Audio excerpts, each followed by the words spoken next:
Item Number SCP-198. Object Class Euclid. Special Containment Procedures.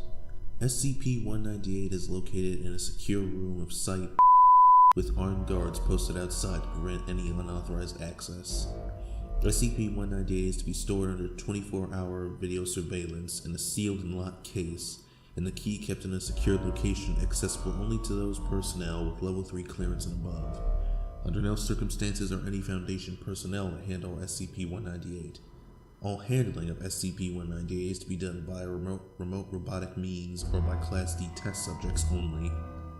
In light of Incident 198-A and Incident 198-B, Object Class has been elevated to Euclid and Containment Protocol 198 has been established. SCP-198's case must now be kept on a digital scale attached to an alarm system with redundant backups for power in a secure room. Any deviations in weight will indicate a breach, and site supervisors must immediately enact Containment Protocol 198 detailed below.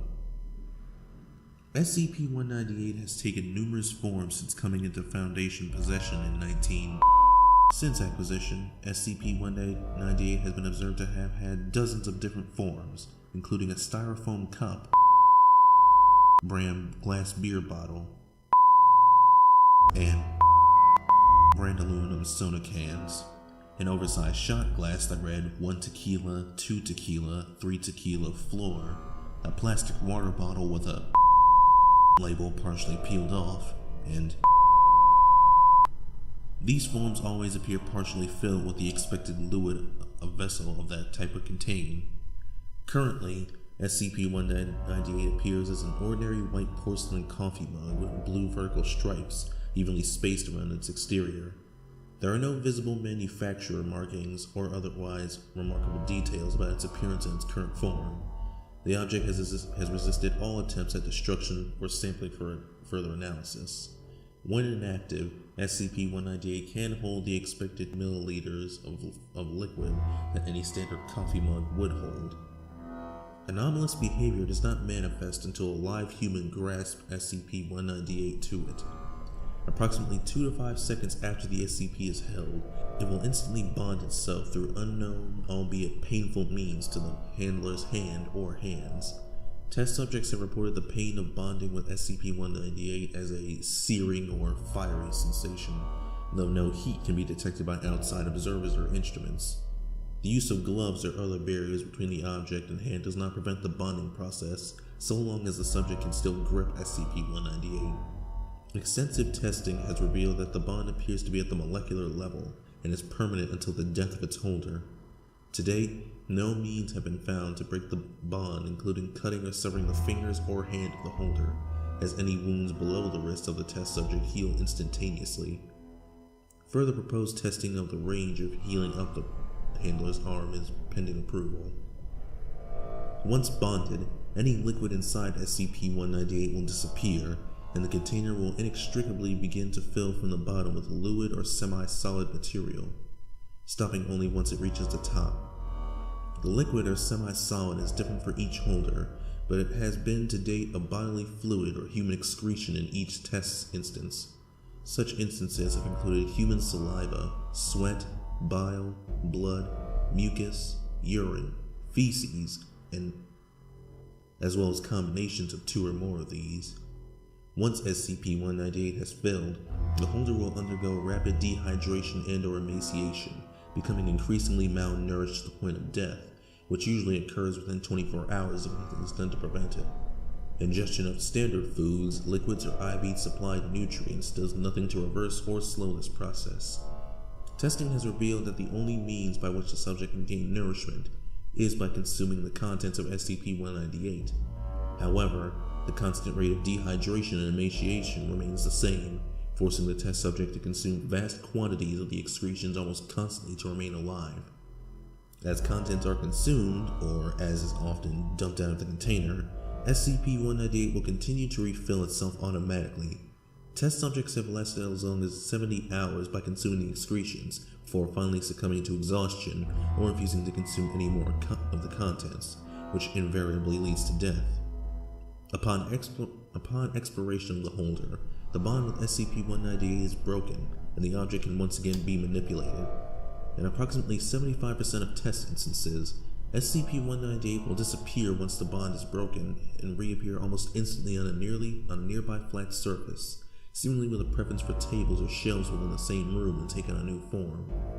Approximately 90% of these reappearances of SCP-198 is within the general vicinity of the now deceased handler, but several times the object has been observed to reappear in nearby containment rooms, observation rooms, and in one case, due to the catastrophic nature of that incident, extreme care is to be taken within proximity to SCP-198's containment or testing room.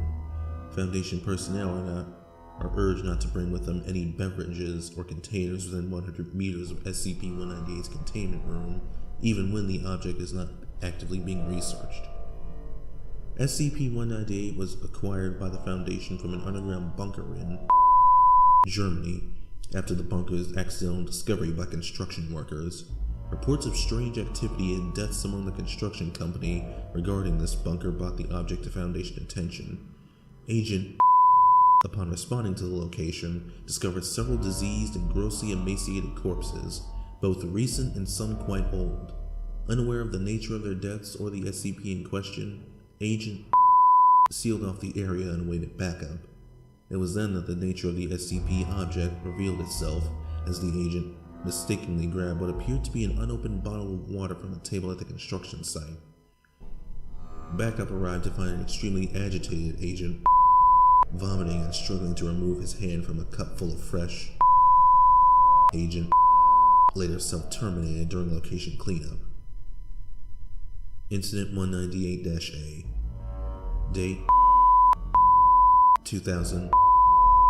Location, site. At approximately 2:15 p.m., researcher John, who was working in an observation room adjacent to SCP-198's containment, reached for what he thought to be his thermos of iced tea, only to discover that he was firmly bonded to what appeared to be SCP-198. Immediately, the researcher notified site supervisors, who upon inspection of the containment room, discovered that SCP-198 was indeed missing from its case. At least 3 months had passed since the last experiment had been conducted on SCP-198 without incident. Researcher was interviewed by site staff and was kept alive by consuming the contents of SCP-198 for 31 hours before finally refusing to drink the contents any longer. Incident 198-B. 2000. Site. At approximately 8 a.m., security guard Albert stopped to get a cup of coffee from a break room, later determined to be 3 floors underneath and 2 hallways over from SCP-198's containment room. The guard found himself bonded to SCP-198 when he attempted to grab a bottle of dairy creamer from the break room refrigerator. Once again, site supervisors were notified of a potential containment breach and discovered SCP-198's case to be empty. Guard was interviewed and chose to self-terminate rather than consume any of the contents of SCP-198. Immediately after Incident 198-B, site supervisors determined that the object class should be raised to Euclid, and Containment Protocol 198 was created to handle future containment breaches. Containment Protocol 198. Containment Protocol 198 is to be executed immediately by site supervisors after a containment breach of SCP-198 is detected. In the event that the alarm attached to SCP-198's scale is sounded, site is to be locked down and all personnel are to immediately avoid any beverage containers and evacuate the facility until SCP-198 can be located and properly secured.